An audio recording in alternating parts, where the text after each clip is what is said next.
let's watch the Jessica Robinson video first, chat.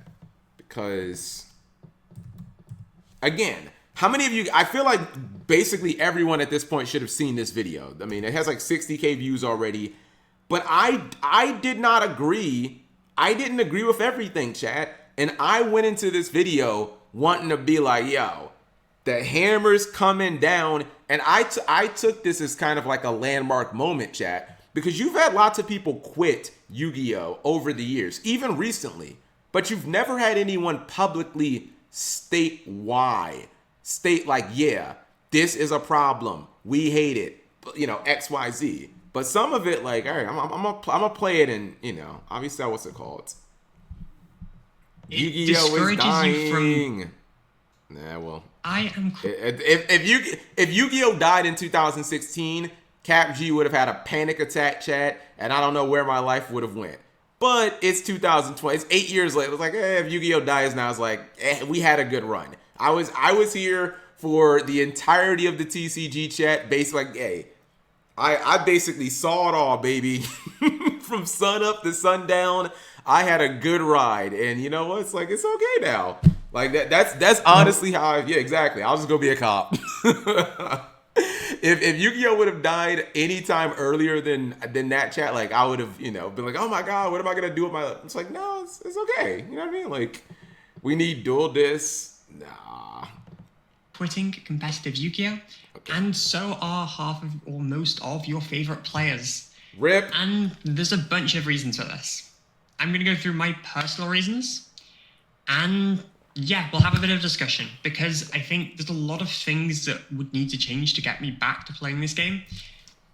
I think it's more than I'd like to clarify very quickly. I am still going to be doing content stuff. When I'm back from my little hiatus break, I will be back to doing content. But I will not be attending or competing at events. I will not be at YCS Bologna, I will not be at YCS Lille, and I won't be at any competitive events unless something drastically changes, which I highly, highly doubt.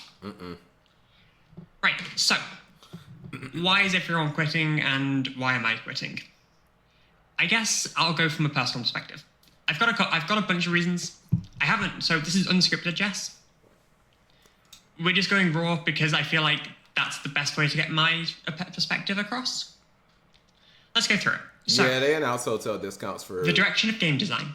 I played for 10 years, and the reason I played for 10 years is I love this game. Mechanically, it was really complex. The card pool, there was so many interesting things I felt like I could do and discover. And yeah, it excited me. I enjoyed the game a lot, and I kept playing. And it doesn't excite me anymore. With the way card design is going, increased, more blanket effects, more charmies, Dimensional Shifter, Spooky Dogwood, and Spooky Dogwood time rules is a whole thing. Okay, this is my first kind of issue, chat. And again, maybe I'm a little anal, but so Jess says the design, the card design, right? And I'm like, okay, I understand. If you look at Yu-Gi-Oh! And you see the card design, mainly power creep is just insane, chat. I feel like Power of the Elements could be a little bit of a landmark moment where you're just like, yo, things, when we got Tier Limit, chat, and Sprite, and then the Ishizu cards came out, things just fucking got out of control. And then Cash, you could lock out 10 zones in one turn, which I think it's still kind of fun, but crazy. However, I always think, chat, that people, because I've seen this argument made on Twitter multiple times. People say these new blanket cards. But here's the thing, chat. Are these cards new? Dimensional Shifter is a 2018 card, if I'm not mistaken, right? So it's a 6-year-old card. Spooky Dogwood. Charmy Perulia is a new card. I'll give you that. But it's these cards are not new. You know what I mean? I think it is somewhat ironic that no one complained about Shifter, chat, when it came out. And I'm just, I don't know, people are like, yo, these new floodgates, Skill Drain. I'm like, you do realize Skill Drain came out in Dark Crisis? That's a 2003 set. These are not new cards. They have been around for literal decades. You know what I mean? They're just good right now. Dogwood's design is hilarious. They hate linger. See, I would say that that's a better way to just put the argument.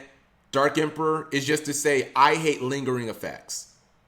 But my retort to that is, chat, and this, I feel like this is a chicken and an egg type thing, right? What happens when you get rid of all the lingering effects, chat? Like right now, if there was no Spooky Dogwood, if there was no Mochumi, if there were, no cards like this that say, hey, can you fucking stop comboing for 15 minutes so I can like have a turn, or so that I can maybe not, so that maybe you can not make a 7 interruption board? Like, what happens? Yeah, no draw. What if there's no draw, no shifter, no Molcharmy, no Spooky Dog? Well, then like, yeah, it's not even Snake Eye tiers. It's like Snake Eye negative fucking 5,000.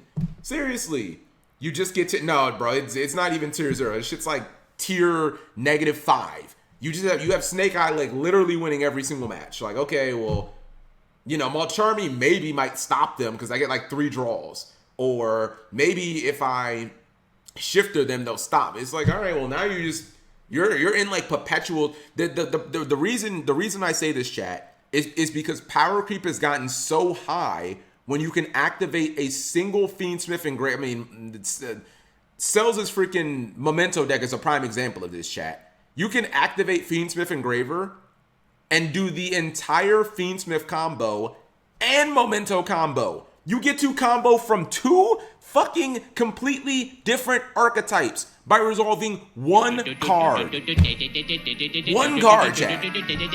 Seriously.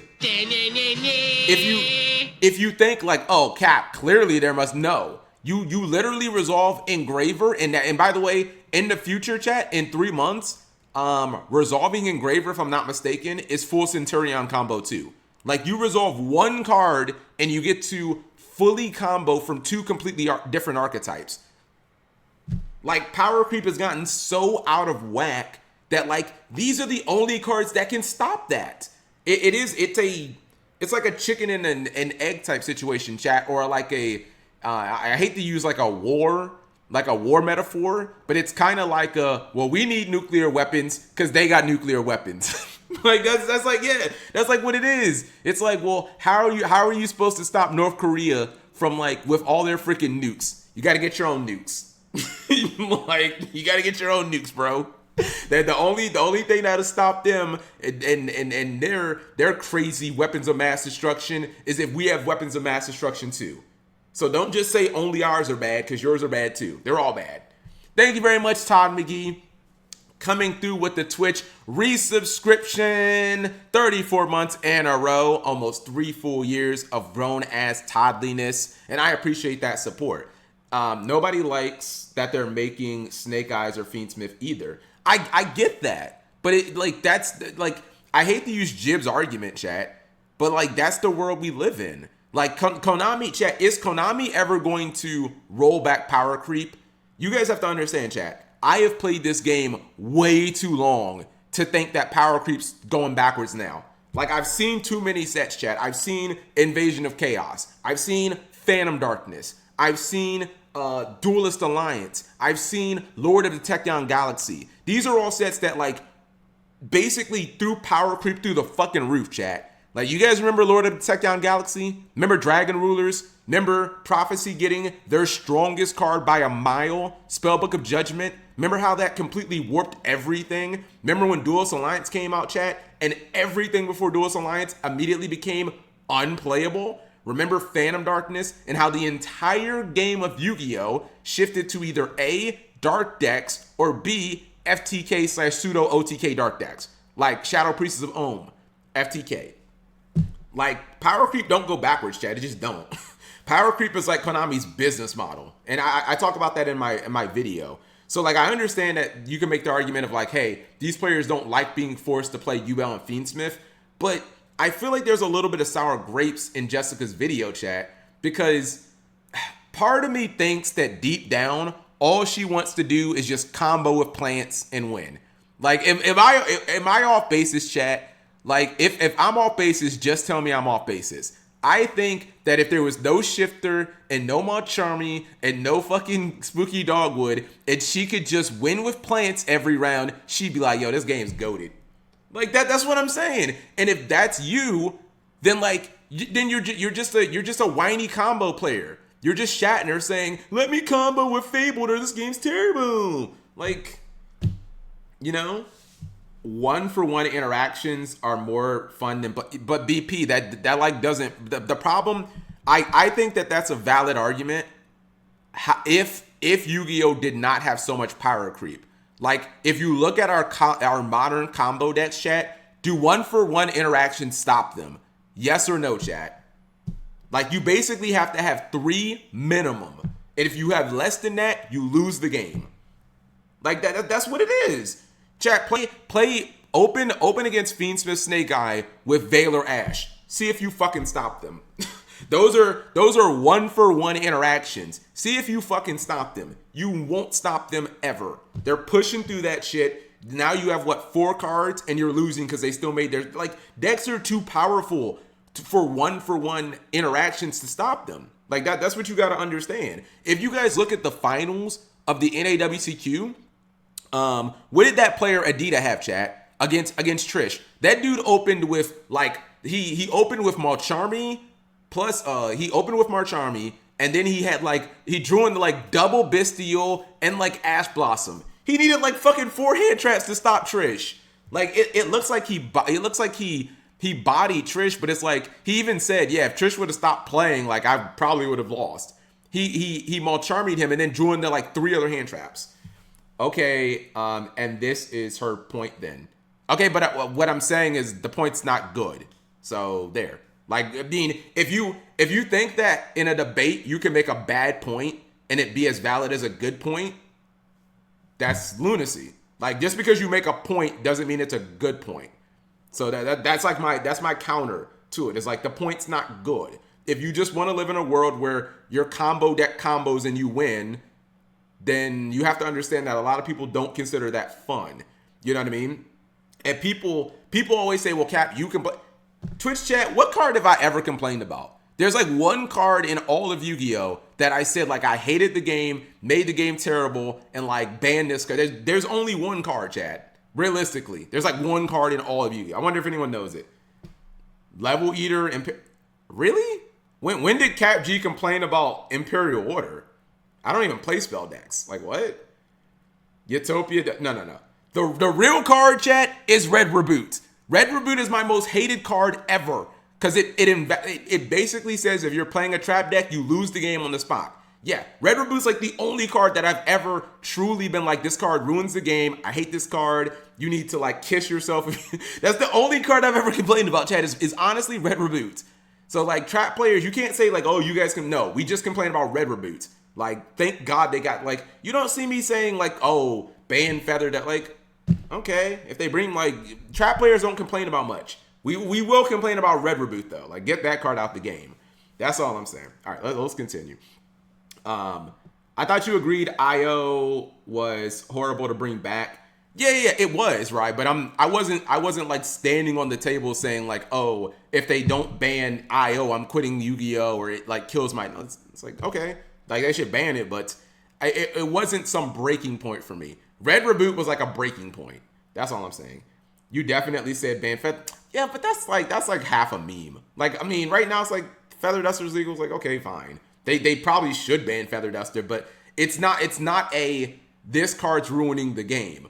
Red Reboot was literally ruining the game, chat, if you play trap decks. I remember playing Eldritch, getting Red Rebooted by Jib and oh, fun. Just don't get to play at all. Cool. All my traps are turned off. Have Solemn or lose. All right. Well, let's continue. It just doesn't appeal to me. And then when you combine that with the increasing power level. So the first big point I have is to do with power level with cards like Fiendsmith. This point I completely agree with. This is talking about the whole power level is just out of control. When you can just Fiendsmith and your deck plays for 15 minutes and you make Appaloosa and Beatrice and into fucking Snake Eye, this is a problem. The power level of cards and engines, chat, is just out of, when you think of Adventurer and how dominant that was, if you would have told me, chat, in just 2 years they would make a new theme that makes Adventurer look like fucking trash, I'd have been like, I mean, I probably would have believed it, don't get me wrong, but I'd have been like, you sure about that? Yeah. Fiendsmith makes Adventurer look like a joke, chat. So the Fiendsmith engine recently released. We saw it in play at North American Nationals and European Championships. And we also noticed the consistency of top players doing well decreased massively. Especially for European Championships, we saw hardly any of. Yeah. If you banned Beatrice, Fiendsmith would 100% still see play. Like ending on Appaloosa plus Wave King High Caesar is still pretty good. You know what I mean? Like absolutely. Even outside of that, it's like you can make Evolzer Lars, which is an Omni Negate. Actually, is he, chat? Or do you have to have like a dinosaur or something like that under him? But even if Lars didn't work, like what's it called? Still, I feel like Lars is still an Omni Negate. I could be wrong about that. Lars, yeah, okay, yeah, exactly. I mean, you could even play Evolzer Lars, and you'd still have an Omni Negate plus Appaloosa, and maybe even like Desiree for like 2 Omni Negates. This is another. It's 1 negate without dinos. Okay. This is another point, chat, where I feel like look, this is a little sussy.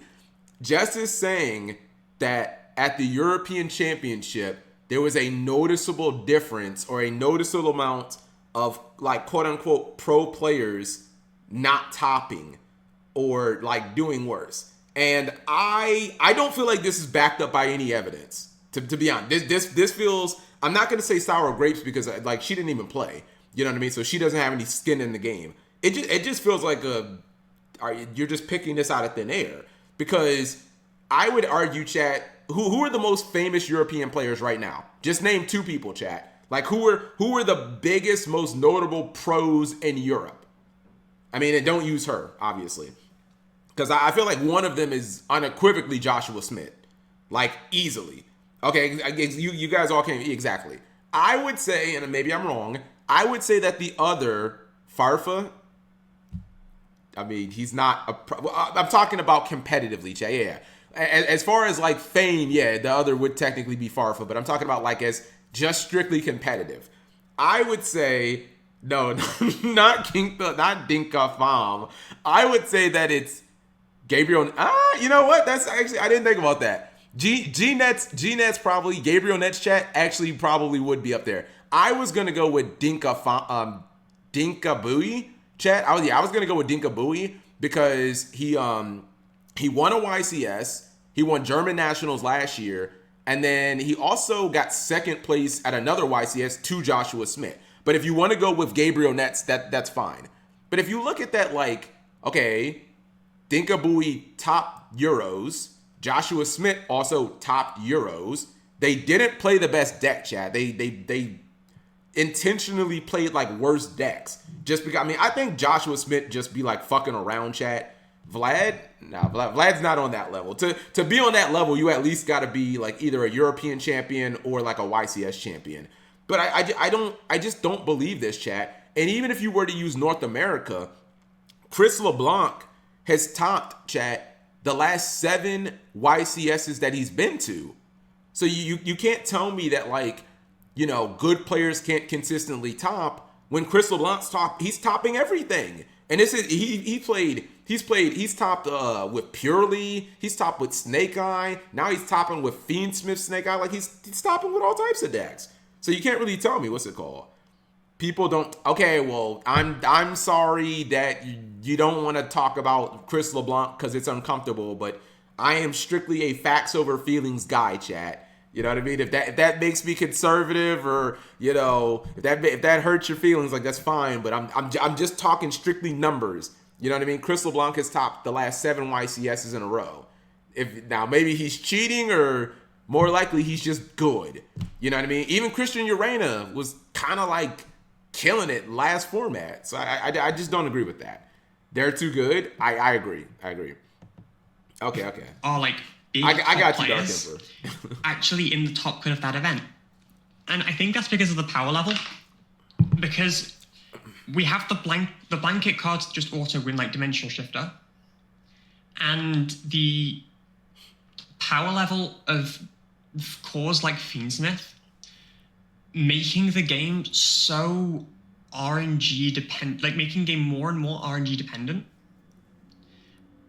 it discourages you from trying as hard, to be honest, or discourages me from trying as hard, because if you're just draw the better. more, I know everyone always Or makes you could that, just oh, play Yu-Gi-Oh better. is super luck based, but like, if a game is becoming more and more luck based and it becomes harder and harder to top consistently, it reduces motivation to play, because you could be the best player ever, but you're less and less likely to do well, because that's just how the game is and how the game. Is that true, chat? Simple yes or no. If you are the best Yu-Gi-Oh player right now, are you just less likely to do well because the game is more RNG? I just think the answer is no. Like, I think the answer is, like, right now, no. Why is Chris LeBlanc on a tear? Why did Christian Urena win back-to-back fucking YCSs? And like, he was unstoppable. 3 months ago, he was unstoppable. He literally couldn't lose. You know what I mean? Like, I'm sorry, I don't agree, like, right now. Maybe you could make that in a different format, but I would personally disagree right now.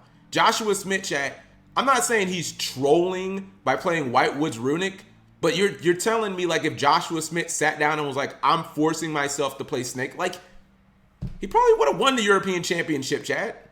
You know what I mean? Like, Joshua Smith can't consistently, yeah, he can. He just fucking played a damn near troll deck in Topped. Just because, like, he loves Runic, so he's going to play Runic anything, you know? You just keep buying the expensive cardboard, and you're doing the same shit. I mean, well, that's just Yu-Gi-Oh, though. Yeah, that's every card game for the most part. Game feels like it's becoming. Wait, what Also, does there's a bunch Spy of other say? things. I think Part of the that cards. goes hand in hand with a couple of other points, such as pricing and Euros. European Championships was a huge one for me, Okay. because it felt like there was no interest whatsoever in the tournament. This is a point that's interesting to me. And, like, I kind of agree, chat. The hype for Euros was not at, like, an all-time high or anything like that. But I also think that I think that that's largely just an effect of Europeans not having a YCS circuit for almost a year. You know what I mean? Now, the attendance numbers would argue against that, chat, because you can say, well, no one cared, but, like, it was the largest Euros ever. So people went to the event, chat. So I feel like this argument could go either way. You could say that there was no hype for the event, or you could be like, well, Cap, how is there no hype for the event when they had the largest turnout ever? So I kind of feel like you could go either way with this argument. That's just me. Like, if you look online, I looked online after the tournament, or like the morning after, and there's just no interest or we'll get hype the about prize. the event. Everyone's just, okay, Shifter will try me. No one, or Fiendsmith stuff. The hype is gone. Especially in comparison to last year, or even not European Championships, even events like YCS Bologna, the hype was just there. People were excited about the game. People liked what they saw. And just all the hype and excitement is gone. And on top of that, pricing. Pricing is pricing. There's no defending this, chat.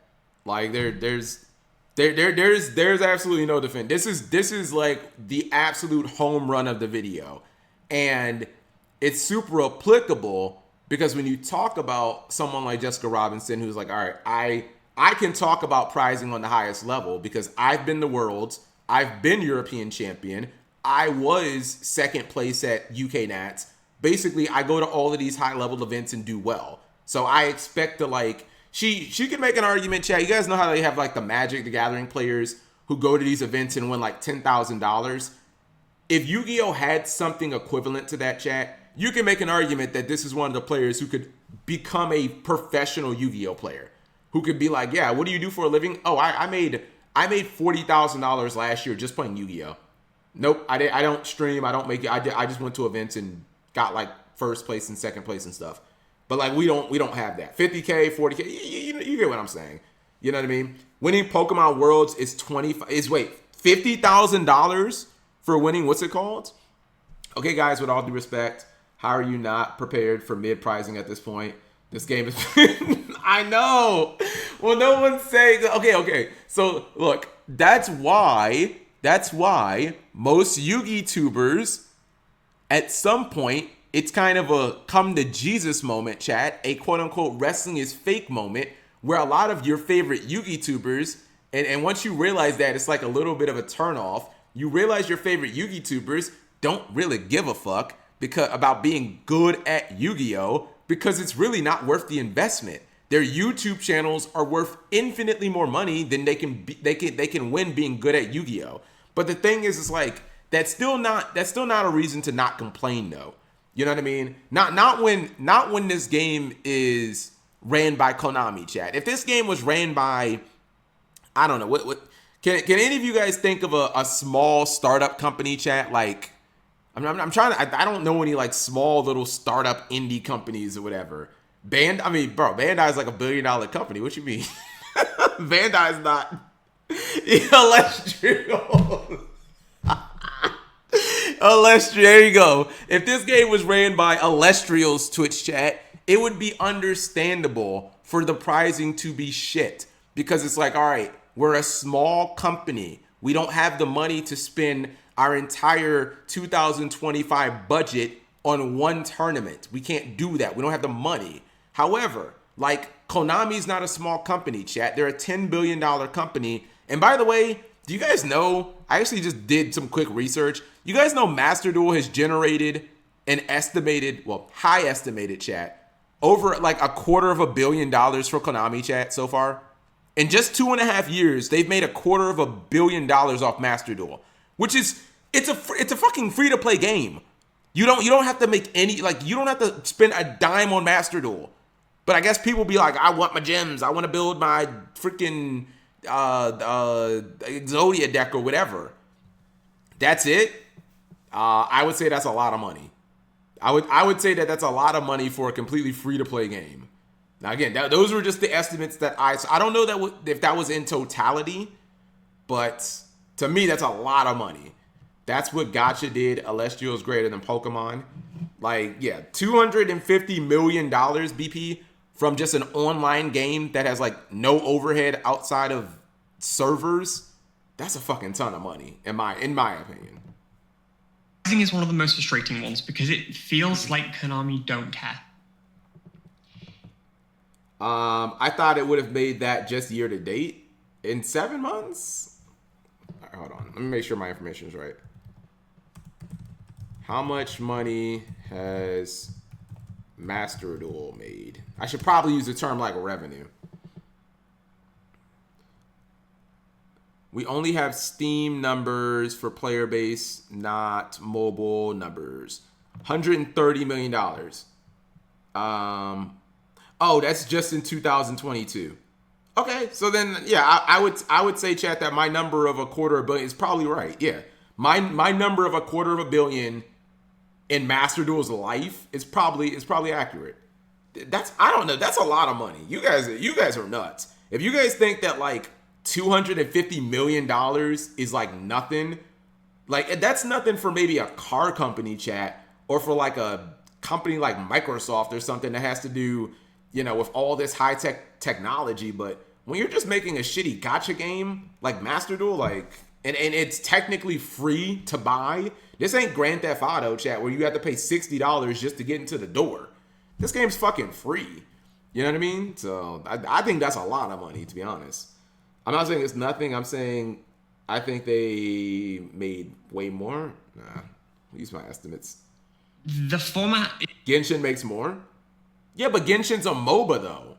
Like, to play Master Duel, chat, you generally have to like Yu-Gi-Oh! I guess you could make the argument that you have to like anime or whatever to play Genshin, but like MOBAs are going to make infinitely more money than card games, I would imagine. Because MOBAs can sell skins for the characters. MOBAs can, well, I don't know if you have to pay to get like DLC and stuff like that. But I mean, really, what are you paying for in a card game, chat? You're just paying to get stuff that you could already get for free. It's just opening packs, right? Like how else is Master Duel even monetized? It's not like Master Duel says, oh, you can't get this card unless you pay for it. Like everything in Master Duel is free. It's just all about how quickly do you want it. You know what I mean? Master Duel needs to be open world. Yeah, make Master Duel into an open world RPG and the revenue probably like quadruples. It's becoming increasingly bad. There's and no I don't like the skins direction in of what's card it called? design There's no skins in and the Yu-Gi-Oh! direction that we're heading in. And if you combine that with the fact that I can put hundreds of hours into perfecting my deck for a YCS, go like 11-1, let's say in Swiss, lose first round of Top Cut, and I get a playmat that's impossible to sell. Or let's say I do go to a YCS and I do win and I win the first 2 rounds of Top Cut. I'm in top 8. I get a Nintendo Switch, which doesn't even cover the cost of travel and definitely does not compensate me or make me feel cared about for the hundreds of hours of gameplay and testing I put in to. This is actually like a genuinely sad point, to be completely honest. And it get wrecked, nerd. It actually, you guys know what it made me keep thinking of? It made me keep thinking of Fox, chat. Of Zephyr Fox and like his experience at YCS Raleigh, right? Where I kid you guys not, right? Fox went into that event, chat. I say this because like we all roomed together. We all got an Airbnb together. Fox went into the event with like no expectations, didn't really care. If you ask BP or Selzer, who was also there, chat, Fox was like, yeah, I can't wait to go 0-3 drop. I'm speed running it, then I'll go play side events. He played his pet deck, chat. He hadn't played the game in like 2 months. And guess what? Not only, he doesn't even really want to go to day 2. Not only does Fox top, but Fox gets 32nd place and then plays against the guy who was completely undefeated and smashes him, chat. And what does that guy get for being completely undefeated and basically being better than 1,700 players? He gets a fucking playmat. Fox, on the other hand, didn't even care. Fox didn't even care, was fucking around with his little pet deck, didn't practice at all, didn't train, gets better. Like, that is mind-blowing, chat. Like, how that can work out. One guy spends hours upon hours, plays his ass off, goes undefeated, plays against Flu player who doesn't even give a shit, gets 2-0'd, walks home with a fucking $20 mat. Like, that's wild, chat. Have fun, loser. Susty, get a job. I just think that that's insane, chat. I say in my video that it's wild that you can top a YCS, chat. You can get 32nd place, beat out 2,000 players, and you get the same mat. I mean, it's technically a different one because it has a different design. But you get the same rubber mat. Have you forgotten that the amazing power of money No can refunds? do anything? Money Can't see who makes this donation's life for. happy. Who really cares about Jess crying about the game? It's kinda wild how so much attention is being given to the Plant One trick crying about how their deck cannot compete anymore feels moody, man. Jeez. Was that from Sween? Sween W. Thank you very much for the donation, Sween. Why you gotta be so mad, Sween? Or wait, excuse me. Why you gotta be so mean? You can have a pin. Like, I don't agree with everything Jess is saying, chat. I've made that abundantly clear. But you can be nice about it. You know, you truly can be nice about it. So yeah, I can't be so mean. You know, I think pricing, high-end pricing is terrible in Yu-Gi-Oh! Chat. That is what it is. And the better that you are at Yu-Gi-Oh!, it should be the more apparent that is. Because Jib made top 32 at YCS Raleigh, chat, and he came home with a playmat. I got, what did I get? 5th place for playing Runic Stun at a fucking Remote Duel Regionals chat where I never even had to leave my room. Seriously, I sat in my underwear and just played Runic Stun all day, and I got a mat. I got the same exact prize as someone at a YCS would get for beating out 2,000 players. Like, to me, that's kind of mind-blowing, chat. Did Sween say I'm toxic? Oh, okay, I'm sorry. Level 1, I'm toxic, Sween WW. Creepers, I'm just saying, you can sit in your underwear, chat, and play Remote Duel Regionals and get the same prizing for beating out 70 people that you get for beating out 2,000 people. It's literally the same price. The only difference in the mat is that it has a different design. It's the same exact rubber mat. It costs Konami. How much do you guys think it costs Konami to make the mats, chat? And by the way, I have the Mirror Force. It's down here in this little mini bookcase I have.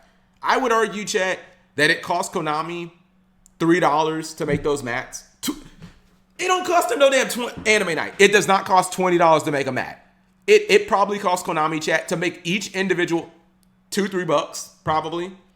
Seriously, they go to a printing company or whatever, provide the rubber mat. You buy it in bulk from China. Probably costs them like $3, $2-3. There's no way it costs $20. No, yeah, it's the same little cheap material, chat, that they make keyboard mouses out of, or mouse pads. I don't even think mouse pads exist anymore.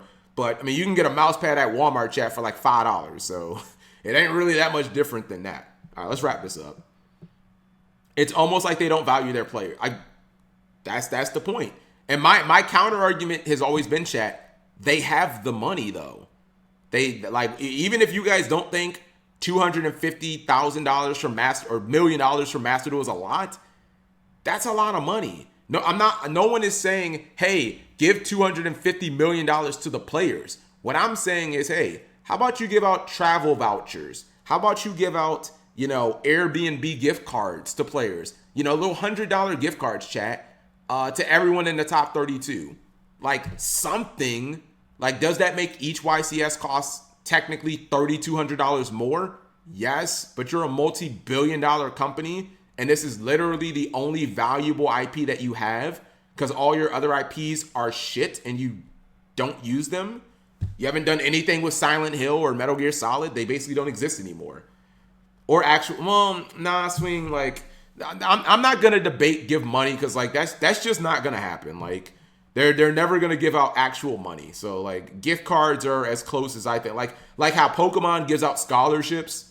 You're just not getting money in what's it called. And also, chat, hold on. I heard this. You guys tell me if I'm wrong or right. Someone on Facebook said that Magic the Gathering tournaments, chat, where they win thousands of dollars, are like a quarter of the size of Yu-Gi-Oh events. Does anyone play Magic, chat? Can you guys confirm or deny? I've heard that Magic attendance numbers are terrible. I've heard that they get like 400 people for like their big events. So, and again, maybe I'm wrong. Maybe I did not hear right, because I do know people don't like the direction that Magic has gone in. So, they trash Magic like we're trashing Yu-Gi-Oh. But I've heard that the attendance numbers for Magic are not good. I heard there's like 400 people for their Grand Prix. Now, I've seen other numbers where their Grand Prix were huge, but if that's true, then just let me know. $50,000 for grand prize for something like Nats is only 0.04% of Master Duel revenue last year. There you go, chat. I mean, imagine if Trish walked home, chat, with 25K. Instead of, like, what did Trish get? He got a trophy and a fucking Nintendo Switch, I guess, which is, who even wants a Switch at this point? You get a fucking $200 video game system that's 7 years old? Like, anyways. Be prepared for this event. It just feels like I'm not cared about as a player. And I think a lot of people feel like that. That's true. We can see players quitting in their masses and switching to other card games like Lorcana, Pokemon, Magic, One Piece, because the pricing is better. It does feel... Apparently, Takahashi said no money thing, not taking the TCG into mind because it's more affordable over there.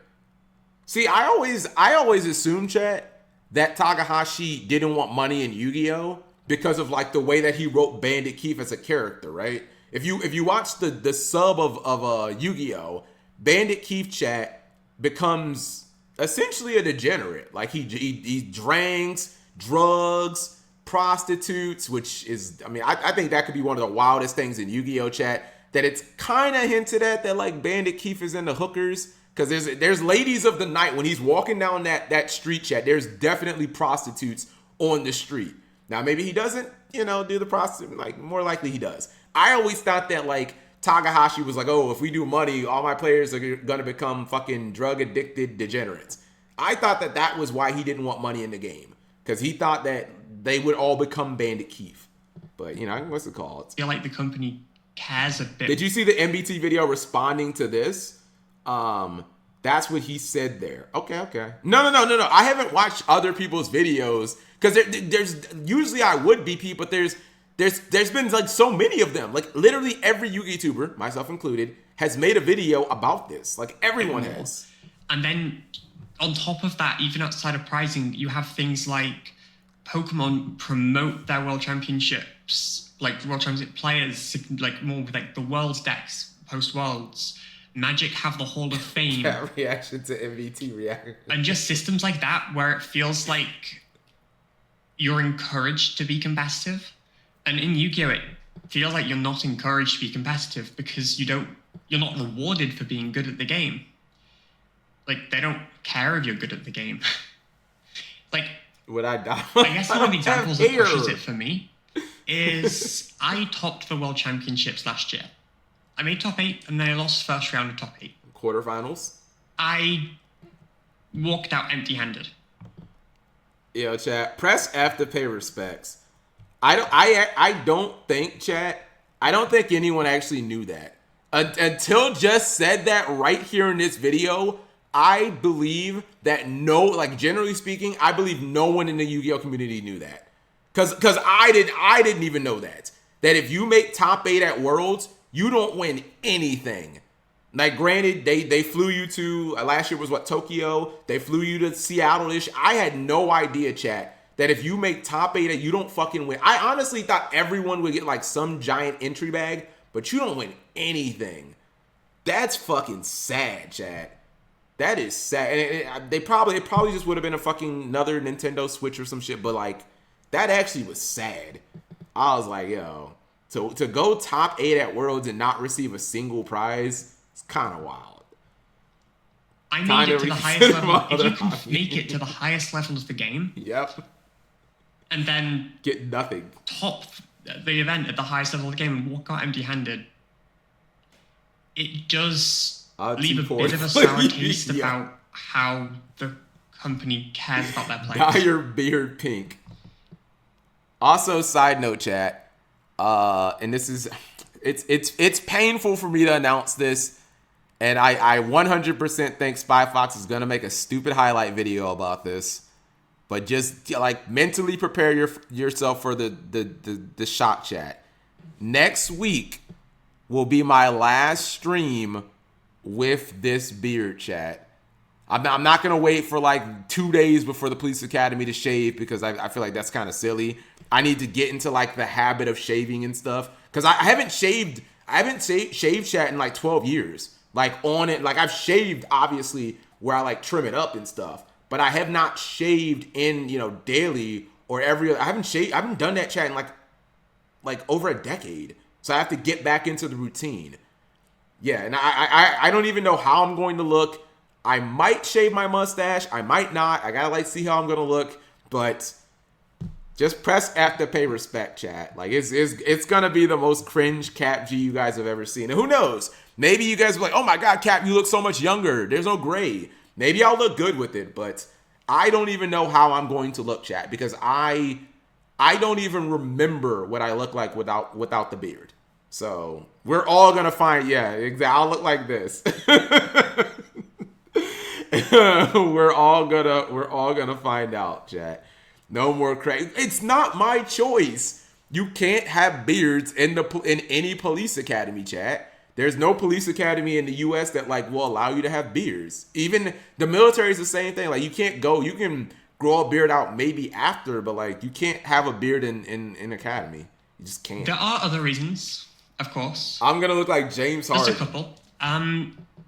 Actually, one point I want to bring on YCS is it feels more rewarding to play locals. Like, spending hundreds of pounds and hundreds of hours to go to a YCS. Top, and where I could go to a 10-man locals, and it feels more rewarding to do well at that because of the prizing. Like, that sounds ridiculous. That coming top James Harden 32 without the beard, chat. in a 2,500 player event feels worse than getting first at a 10-man event. Like, come on. I'm not going to be stopping playing Yu-Gi-Oh! Entirely. I'm still going to play Yu-Gi-Oh! Casually. It's still mechanically the game that I fell in love with. But I'm done competitively. I'll still be making some content about Yu-Gi-Oh! But I'm also going to make my content a bit more personalized when I come back to it. So it'll be more focused on, well, me, rather than competitive. I wonder if it's still gonna be plant content. This is something I'm genuinely interested in, because I'm gonna cut the video here, chat. The gist of the video has already been done. I wonder if it's still gonna be plant content, because if you're not gonna play Yu-Gi-Oh! Competitively, I mean, not to try to make a pun here, but like, well, I was gonna say spread your wings, but spread your leaves. Like, is there a reason to just stick to plants? Because you can make an argument that like playing plants was somewhat of a strategic pick, chat. Like, the ceiling of the deck has been high for a long time, for like the last few years, and a lot of people don't know how to like stop it, especially when the board gets set up. So yeah, now she can kind of do like whatever. Maybe she wants to fuck around with like some of the TCG exclusive decks, like look into like Mimigul and stuff. Master Duel that could also, but if it's Master Duel content but still all plants, it'd be like, I don't know, you know what I mean?